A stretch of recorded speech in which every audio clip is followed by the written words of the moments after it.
अस्सलाम वालेकुम स्टूडेंट्स। मेरा नाम है इंसाफ अली और आज हम annual examination 2024 Karachi board syntax book board की बुक का जो टारगेट पेपर है उसको आज डिस्कस करेंगे।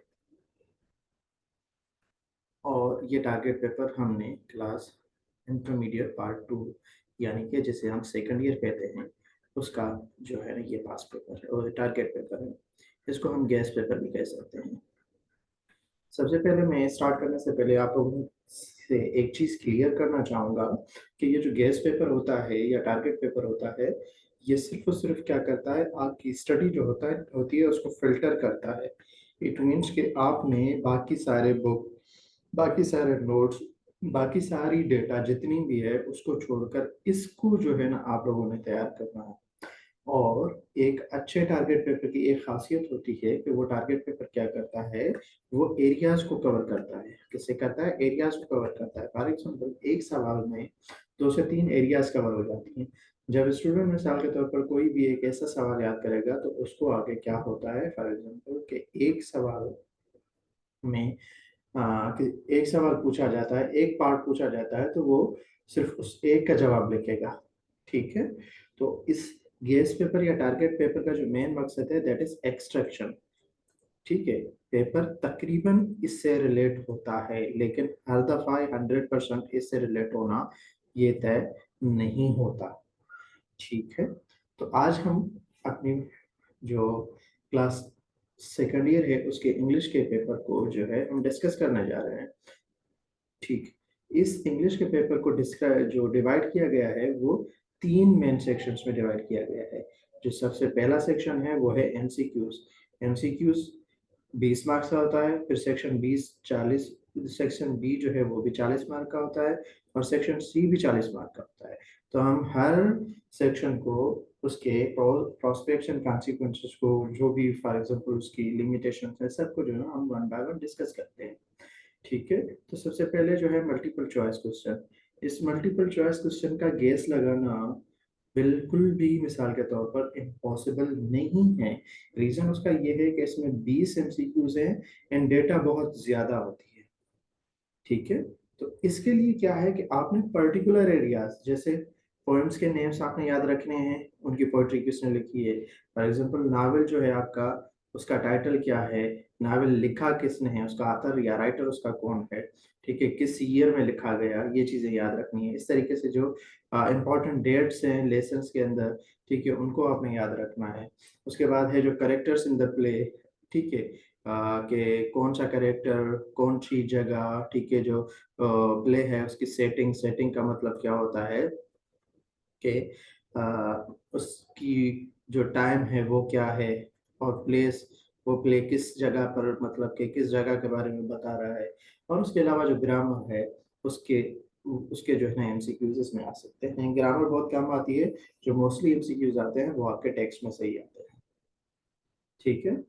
सबसे पहले आप इस इन सवालों की स्क्रीनशॉट निकाल दें या लिख लें, उसके बाद ही जो है हम इनको आहिस्ता-आहिस्ता वन बाय वन जो है डिस्कस करते रहेंगे, ठीक है? ओके, सो जो सबसे सेक्शन बी है, इस सेक्शन 20 में से आप लोगों को 10 क्वेश्चन सॉल्व करने होते हैं। हुँ, और सेक्शन बी में 4 सब सेक्शंस होते हैं और हर सब सेक्शन से 2 क्वेश्चन करना लाज़मी होता है। ठीक है?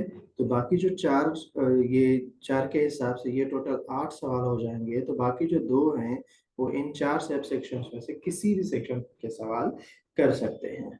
तो मोस्टली ऐसे पॉसिबल है कि इन 4 सब सेक्शंस में से 2 सब सेक्शन में आपने 3-3 सवाल हल करने हैं और बाकी 2 में आपने 2-2 सवाल हल करने हैं। तो जो आपकी कन्वीनियंस के हिसाब से सही सवाल है, वो आपने यहाँ पर हल करना है। ठीक है?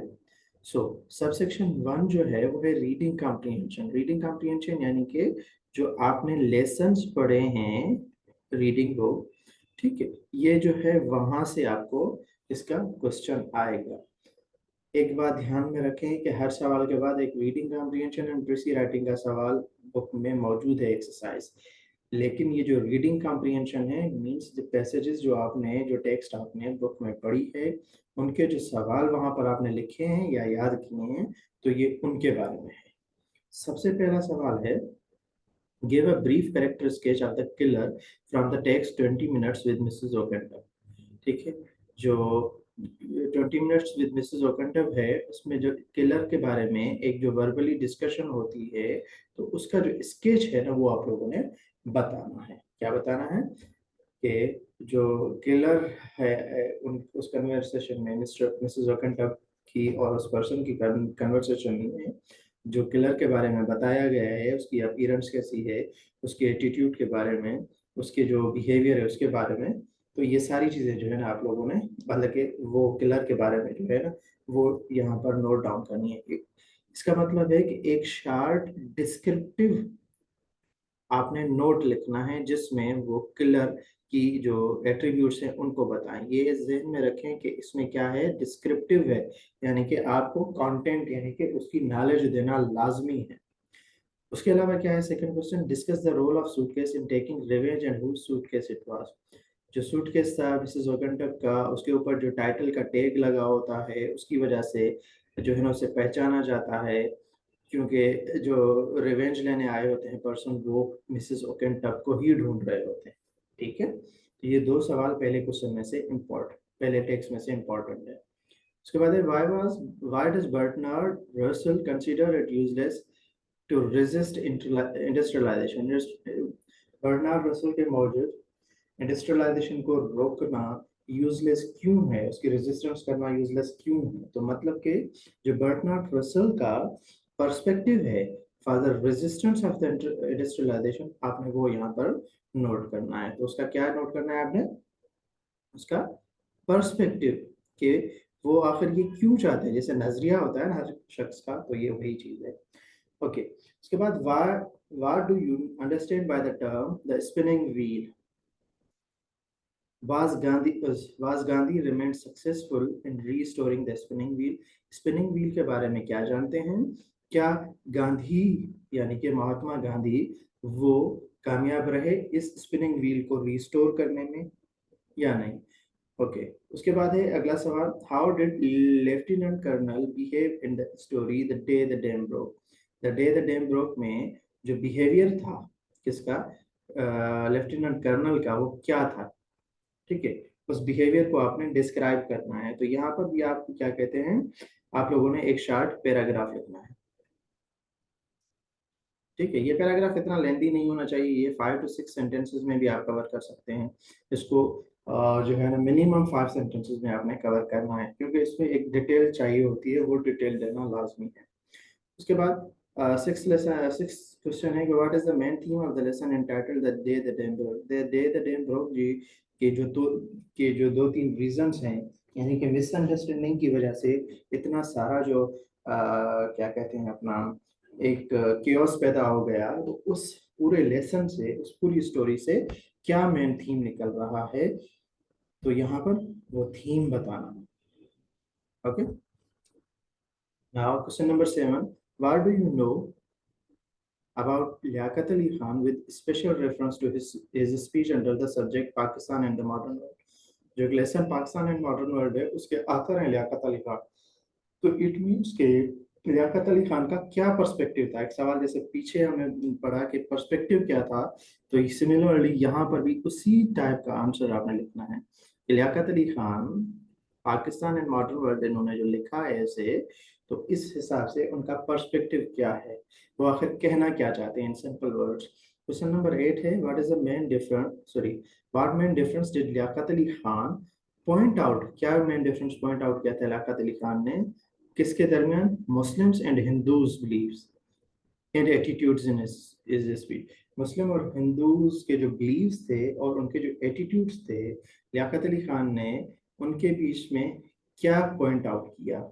ठीक है, क्या उन्होंने डिफरेंसेस को पॉइंट आउट किया, क्या उन्होंने सिमिलरिटीज को पॉइंट आउट किया, क्या उन्होंने कॉमन क्या कहते हैं कॉमन पर्सपेक्टिव्स को पॉइंट आउट किया, तो ये उसी चीज के बारे में पूछा जाता है। Okay, what purpose in your opinion is served by the beginning of the play act 3 of the silver box. कह रहे हैं कि पर्पस क्या है आपके ओपिनियन के हिसाब से इस प्ले की जो शुरुआत बताई जाती है। ठीक है, एक 3 ऑफ द सिल्वर बॉक्स। ठीक है, एक सिल्वर बॉक्स की वजह से एक शख्स को बचाते हुए किसी दूसरे जो शख्स को फंसाना। तो इसका ओवरऑल यानी कि आखिर क्या कहते हैं, मेन अगर इसी पूरे लेसन को एक या दो सेंटेंसेस में बताना चाहें तो उसका मकसद क्या होता है। ठीक है, तो ये इसके बारे में पूछा गया है। और फर्दर क्या है, with the case of the living girls which has nothing to do with the main story. तो पूरी स्टोरी में एक ऐसी मतलब के शख्स को फंसाया जाता है जिसका इस पूरे वाक्य से कोई ताल्लुक नहीं है। क्वेश्चन नंबर 10 जो है इसका, what system is criticised bye Arthur in the lesson. अच्छा, कौन सा सिस्टम को क्रिटिसाइज किया गया है आर्थर की तरफ से। ठीक है, आर्थर की तरफ से किस सिस्टम को क्रिटिसाइज किया गया है। ठीक है, जस्टिस सिस्टम को क्रिटिसाइज किया गया है। ठीक है, और जो अकाउंट मतलब कि जो पुलिस की जो क्या कहते हैं अपना फेवरेटिज्म जो है पर्टिकुलर तबके को, उसको क्रिटिसाइज किया गया है। इस पॉइंट पे यहाँ पर रखना है। ठीक है, क्वेश्चन नंबर 11 जो है, what is the Einstein's attitude towards war? What forces or elements does Einstein blame for the persistence of war? Einstein के मुताबिक जो वार है, यानी कि आइंस्टाइन का एटीट्यूड वार की तरफ क्या है, और वो क्या कहते हैं कि कौन से एलिमेंट्स हैं जो वार की तरफ या उसके ऊपर मतलब कि वार का रीजन बन सकते हैं। ठीक है, ये जो लेसन है आपका the world as I see it, ये उस लेसन का जो है ना, उस लेसन में से एक सवाल है। Okay, question number 12, who was Schopenhauer, what is his famous saying according to the lesson. ठीक है, सिमिलरली ये लेसन भी सेम ही है। इसमें से सवाल पूछा गया है, what reasons do we have to say that the miller was a selfish person. Miller selfish person है, ये कौन से किस रीजंस के जो है ना बेसिस पे हम कह सकते हैं। What worst is was was the worst example of his nature, उसकी नेचर का वर्स्ट एग्जाम्पल क्या है। जैसे वो अपने दोस्त को अपनी मिल में काम करवाने के बाद उसको रॉटन मतलब के जो चीजें हैं वो देकर उसके ऊपर एहसान भी जताता है। तो I think according to me that thing is the worst example of his nature. ठीक है, question number 16, what whom do you consider devoted friend? Miller और हंस, डिवोटेड फ्रेंड कौन है, मिलर है या हंस है। आई थिंक हंस है। तो रीजंस क्या है, क्योंकि हंस जो उसके लिए काम करता है वो लॉयलिटी जाहिर होती है उसमें, मींस वो कोई लालच नहीं रखता। यानी कि हंस अगर सॉरी मिलर अगर हंस से कोई काम करवाता है तो वो उसे फ्री में काम करवाने की कोशिश करता है। ठीक है, लेकिन अगर हंस जो है मिलर का कोई भी काम करता है तो बेलौस होकर, यानी कि सिंसियरिटी के साथ जो है ना वो काम करता है, चाहे वो खुद मुश्किल में भी फंस जाए।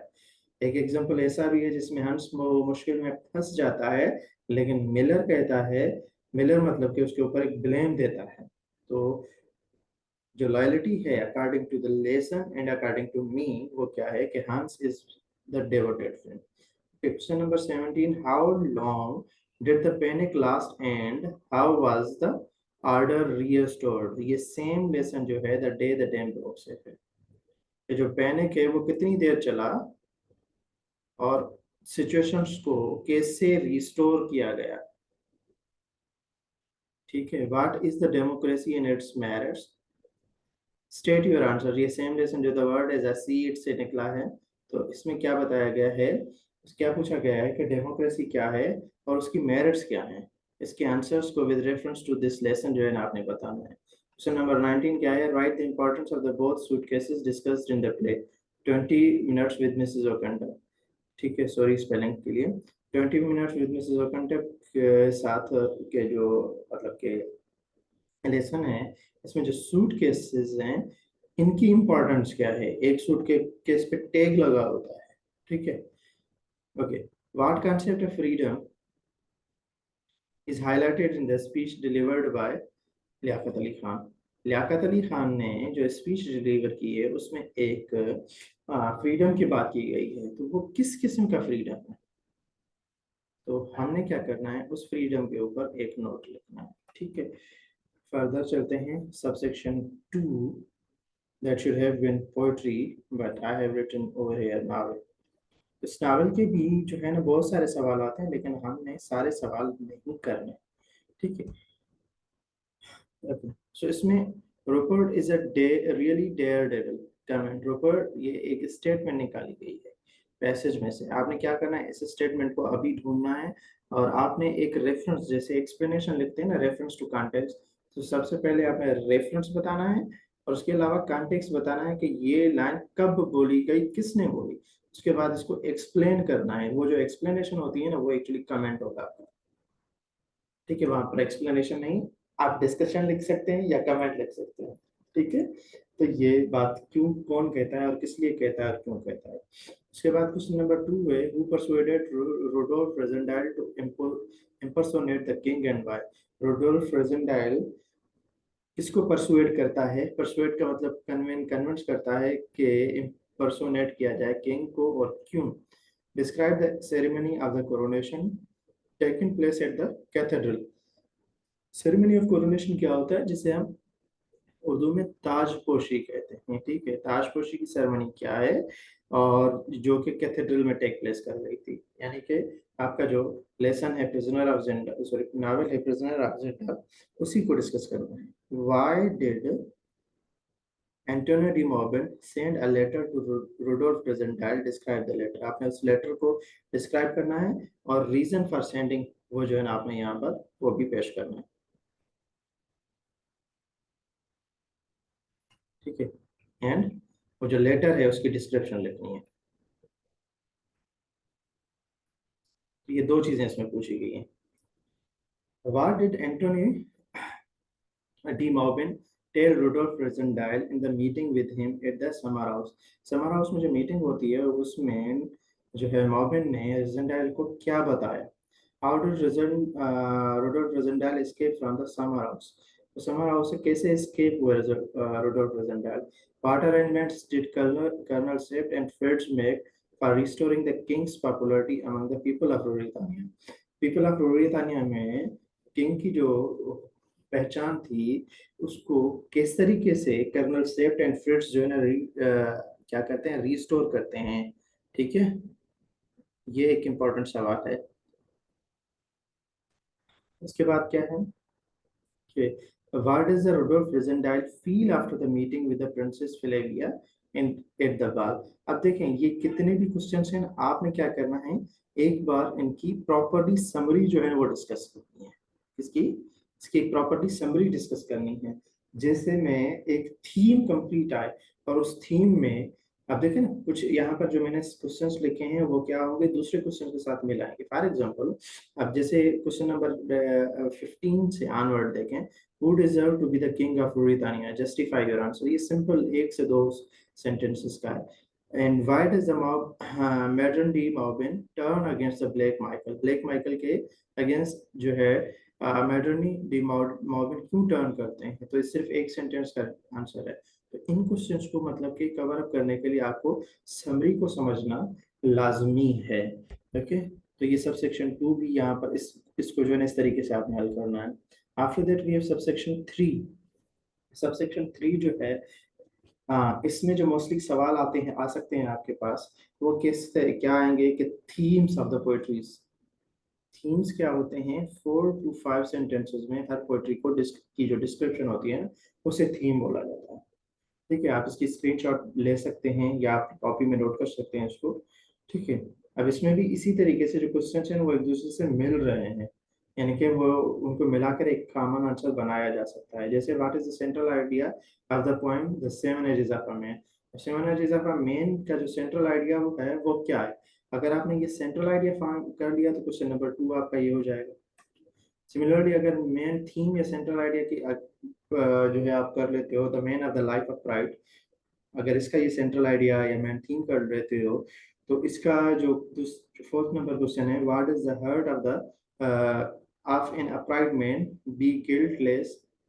Why, sorry, why does the heart of an upright man be guiltless and free from all dishonest deeds. ठीक है, तो ये जब आप मेन आइडिया आपने लिख लिया तो उसमें ये सवाल आप कर सकते हो। सिमिलरली ये सवाल भी कर सकते हो। ठीक है, उसके बाद है अगला सवाल है, how did Samson take revenge from the enemies? How does the Alexander Pope consider death as a great teacher? ठीक है, इसके अलावा जो है आपने बस इन सवालों को हल करने के लिए आपको एक मिनट ट्रिक बता रहा हूँ कि आपने क्या करना है, सब सवालों के थीम्स को याद करना है। ठीक है, थीम्स को इस तरीके से याद करना है कि उस थीम में जो कंप्लीट मैसेज है ना वो कन्वे हो जाए। यहाँ पर मैं लिख रहा हूँ कंप्लीट थीम। ठीक है, तो जिस तरीके से वो अगर आपके पास समझ मतलब कि आप कर लेते हैं, और इसके बाद क्या करें, ये जितने भी सवाल हैं इनको, जैसे फॉर एग्जांपल सेंट्रल क्या कहते हैं, for is the central idea of the poem the seven ages of a man. इसका सेंट्रल आइडिया क्या है, इसमें आपने क्या लिखना है। आप सबसे पहले कि वो सेवन स्टेजेस जो शुरू होती हैं वो कहाँ से शुरू होती हैं, इन्फेंसी से, क्या कहते हैं अपना, जो इन्फेंसी से जो है आखिर में ओल्ड एज जो होती है वहां तक कहते हैं। तो इसमें एक और चीज आप ऐड कर सकते हैं कि जो विलियम शेक्सपियर है उन्होंने कहा था कि ये जो दुनिया है वो स्टेज की तरह है, और यहाँ पर हर हर शख्स आता है, अपना जो पार्ट है वो परफॉर्म करके चला जाता है। तो सिमिलरली आपने क्या करना है, ये जितने भी सवाल हैं चाहे ऊपर हैं चाहे नीचे, इन सब की इस तरीके से एक एक दो दो पॉइंट्स लिखें, तो आपको बाकी डिस्क्रिप्शन करने का अंदाज तो आपको अच्छे से आता है, तो आप लोग क्या कहते हैं इसको जो है ना सॉल्व कर सकते हैं। जो यहाँ पर जैसे थोड़ी बहुत स्पेलिंग मिस्टेक्स हो गई मुझसे, तो इनको भी आप लोग खुद से वो कर सकते हैं, हल कर सकते हैं, मतलब कि करेक्ट कर सकते हैं। ठीक है, उसके बाद है अगला सवाल, हम ये अलेक्जेंडर पोप के बारे में था। अब क्वेश्चन नंबर 8 को देखें, why does the poet ask man to make hope for a better future in the poem lines from an essay of a man. Poet क्यों मैन को कहता है कि आपने बेटर फ्यूचर के लिए होप करना है। उसके बाद what is mean to elegy, elegy की का मतलब क्या है। एक सिंपल दो सेंटेंसेस में डेफिनेशन लिखनी है, describe the main idea of the poem. और उसके साथ साथ आपने क्या करना है, अगर analogy of analogy written in a country churchyard, तो ये अगर इसका थीम लिखते हैं और उसके ऊपर पहली सेंटेंस अगर लिखते हैं कि व्हाट इज एलिजी, उसके बाद इसका थीम लिखते हैं, तो उस तरीके से जो है इसका जवाब बन जाएगा। क्वेश्चन नंबर 10 भी देखें, what things of beauty did Keats find most inspiring in the poem Endymion. तो इस पोएम में जो है जॉन कीट्स ने कौन सी चीजें जो हैं उनको मोस्ट इंस्पायरिंग कहा है। A thing of a beauty is a joy for ever. Explain, यानी कि इसका भी explain in your own words, इसका मतलब या तो ये समरी पूछ रहा है आपसे या थीम पूछ रहा है, तो मोस्ट प्रोबेबली थीम ही आप यहाँ पर एज एन आंसर लिख सकते हैं। तो बाकी सवालों को भी आप इस तरीके से देख सकते हैं, जैसे द लास्ट स्टार, जी अलाना का, बाकी पोइट्स भी जो है ना आप क्वेश्चंस देख सकते हैं। ठीक है, सिमिलरली अब जो इसका सबसेक्शन 4 है उसमें ग्रामर का सेक्शन क्या है, वो ग्रामर का सेक्शन है। इसमें आपसे फ्रेजल वर्ब्स पूछे जाते हैं, जैसे फॉर एग्जांपल फ्रेजल वर्ब्स की अगर हम बात करें, अ, जैसे ब्रेक इन टू है, ठीक है, जैसे ब्रिंग अप है, नशोनुमा करना, जैसे लुक आफ्टर, इस तरीके से आपने फ्रेजल वर्ब्स। उसके बाद पेयर ऑफ वर्ब्स, जैसे दो वर्ड होते हैं, सिंक का मतलब बेचैन चीज का डूबना, और ड्राउन का मतलब जानदार चीज का डूबना। इस तरीके के भी होते हैं, मीनिंग में सिमिलरिटी होती है, या फॉर एग्जांपल इस तरीके से भी होते हैं कि प्रोनाउंसिएशन में सिमिलरिटी हो, जैसे ड्यू और ड्यू। ये जो ड्यू है इसका मतलब होता है शबनम, जो सुबह के टाइम सर्दियों में पानी जम जाता है पत्तों के ऊपर, उसे ड्यू बोला जाता है, या दरख्तों में। और ये जो ड्यू है इसका मतलब होता है लाजम। ठीक है, मैच द कॉलम्स में वर्ड एंड मीनिंग आती हैं। उसके अलावा नरेशन है, आपने नरेशन के रूल्स को एक बार रिवाइज करना है। एंड डू एज डायरेक्टेड में आपके सारी चीज़ें आ सकती हैं, टेंसेस आते हैं, वॉइसेस आते हैं, ये सारी चीज़ें जो हैं आप लोगों को यहाँ पर भी आएंगी। और इंशाल्लाह मैं इनकी डेटा जो है आपको थ्रू व्हाट्सएप इंशाल्लाह वेरी सुन शेयर कर रहा हूँ, करूँगा। ठीक है, उसके बाद इसका जो लास्ट सेक्शन है डिस्क्रिप्टिव, ये भी 40 मार्क्स का ही है। पहला था 20 का, सेक्शन बी जो था वो भी 40 का था, और सेक्शन सी जो है डिस्क्रिप्टिव ये भी 40 का है। तो इसमें सबसे पहले ये जो है ऐसे ये इंपॉर्टेंट है, आपने क्या करना है, अभी इनकी आउटलाइन बनानी है। आउटलाइन का मतलब क्या होता है, आपने टॉपिक लिखा, टॉपिक के नीचे आपने क्या लिखा, मेन पॉइंट इसमें क्या क्या लिख सकते हो। जैसे फॉर एग्जांपल हमारे पास है the impact of social media, आपने टॉपिक लिखा, इसका पहला जो इम्पैक्ट है वो क्या है, अवेयरनेस है। ठीक है, दूसरा इम्पैक्ट क्या है, इकोनॉमिक फ्रीडम है।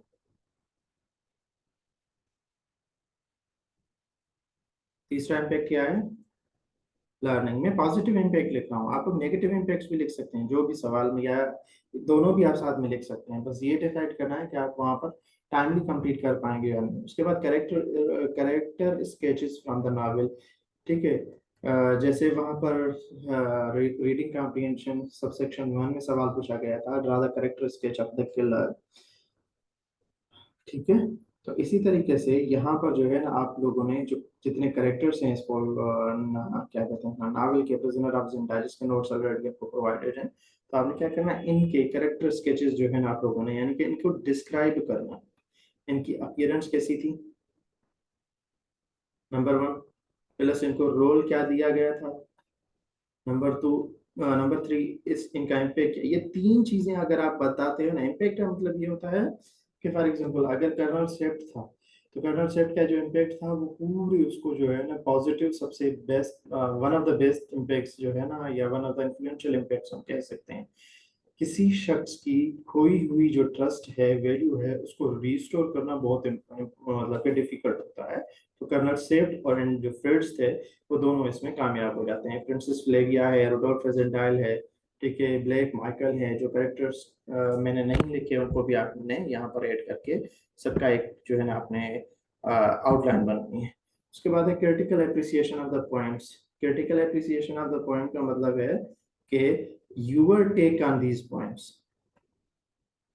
क्या जो स्टूडेंट है वो इन पॉइंट्स के बारे में क्या समझता है। जैसे इन सारे पॉइंट्स में से अगर देखा जाए तो सबसे अवेयरनेस वाला पॉइंट जो है वो है मेरे हिसाब से 7 एलिजा फरमान, क्योंकि हम जिस वक्त ये पॉइंट पढ़ रहे हैं तो पता नहीं हम इन 7 स्टेजेस में से तीसरी या चौथी स्टेज पे होते हैं, ठीक है, तीसरी या चौथी स्टेज, अगर चौथी स्टेज पे होते हैं तो बाकी जो 5 वाली हैं, 5 हैं, ये जो छठी है इसमें भी हम कुछ नहीं कर सकते। 7वीं में होता है कि हम दूसरों के ऊपर बर्डन बन जाते हैं।